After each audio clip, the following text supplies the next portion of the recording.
Hello everyone, this is Tamara, your courtroom companion. This is the channel where we talk about narcissism, family court, and custody.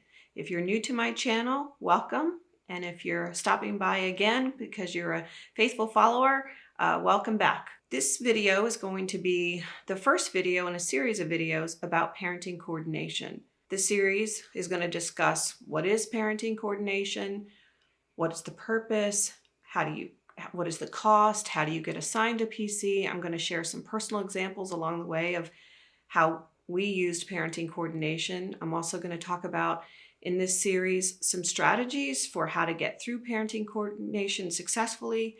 And I'm also going to talk about some of the roadblocks and things that make parenting coordination almost unsuccessful when you are doing this parenting coordination with an ex-spouse or an ex-partner who is narcissistic or displays narcissistic tendencies. So we're going to talk all about that in this series. In this first video, we're going to talk about what is parenting coordination. We're going to talk about the purposes of it, and I'm going to share one example of how we used parenting coordination in the past. So stick around for that example because I think it'll be helpful for you. But before we get started, I'm just going to say, as I always do, that this channel is all about my personal experiences. It's just my personal examples, my personal journey that I'm sharing with you. I'm not a therapist. I'm not an attorney. I'm just here sharing what knowledge I've gained in the past 8 years since I've been involved in the family court system. And as a reminder, please do hit that subscribe button and the bell notification so you'll be notified when I upload my videos. All right, let's just jump right in. What is parenting coordination?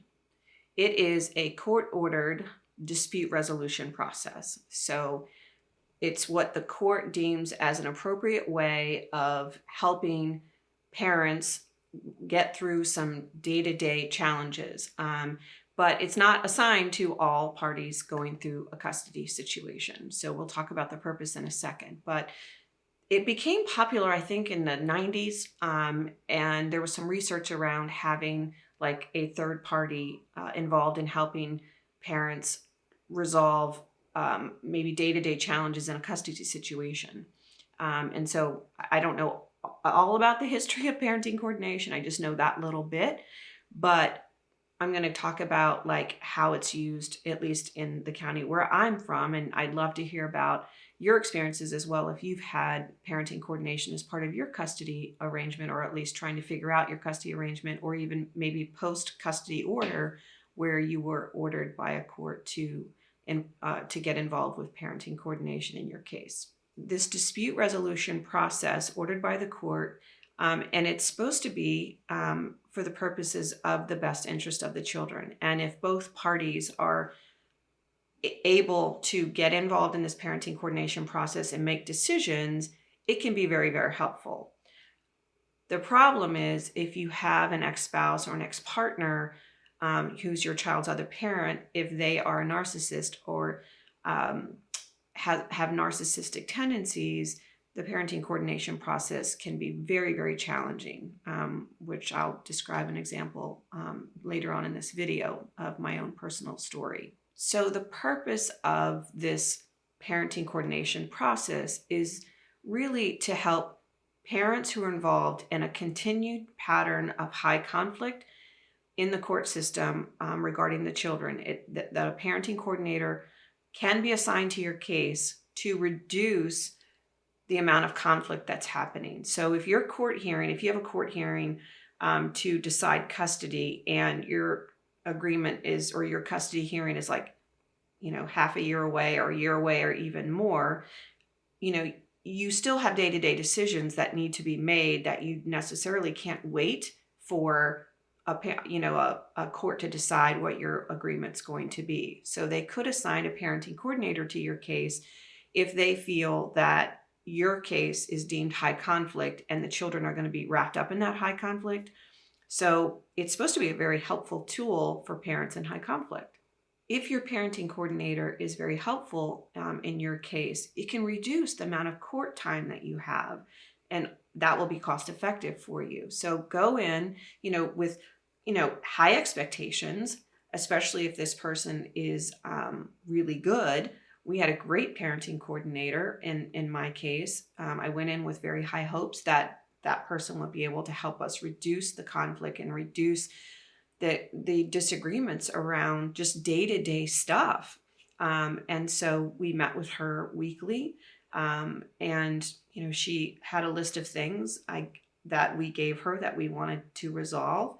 And I went in with high hopes. So when I went in with high hopes, I came in with a list of things that I felt were issues that I felt caused a lot of friction and a lot of conflict. So when you go in to talk about your custody issues or the conflict that continues to come up, I would go in with maybe the high conflict ones. If you guys are always fighting about, say, homework, or you're always fighting about, doctor appointments, choose those big ones, get the most bang for your buck, because it's been my experience that because parenting coordinators do not have the authority to order something, they can't, like, let's say you all go in to discuss medical appointments and who schedules them. Let's just use that as an example. The parenting coordinator cannot order you to do something. They're there as a third party to facilitate discussions and come to agreements between the two of you. Their job is to write down those agreements and have you all sort of live by them. They will often share those agreements with the court, and those can eventually become a court order. But the parenting coordinator themselves does not have the authority to order either parent to do one thing or another. They're just there as a third party to help facilitate a discussion. Maybe there are blind spots that you have that you can't really see the other person's perspective, and vice versa. So they're there to just kind of help you discuss things and come to some mutual agreements around areas that cause high conflict. So my recommendation would be to go in with maybe the top 4 items or the top 5 items that you'd like to discuss, and maybe the other parent will do the same. For me, in my story, we were assigned a parenting coordinator post-custody order.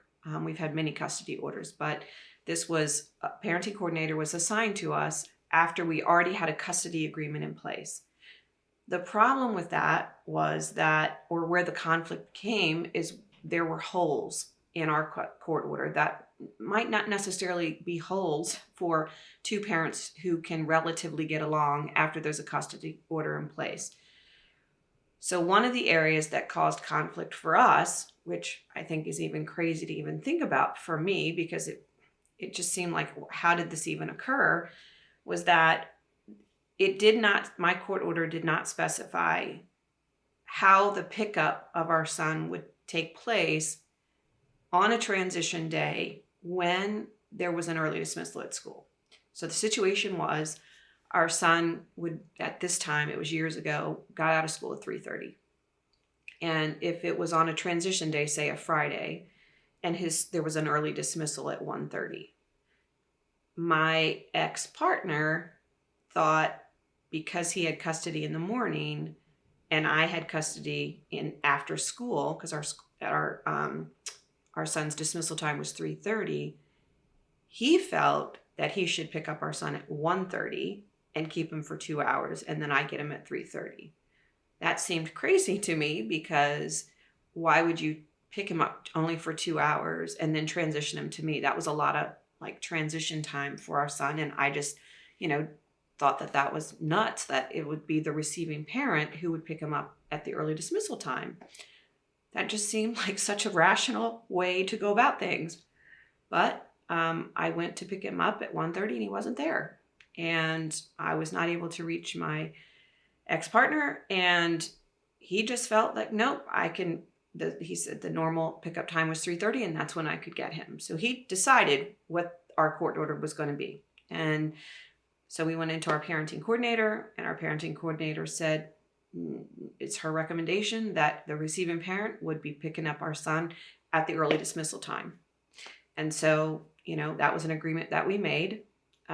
Later on, that was it, because she didn't have the authority to really make that became an issue that we had to discuss in a courtroom because my ex-partner didn't agree with that recommendation. So we ended up spending money on a parenting coordinator and then spending money in court because he didn't want to live by that agreement.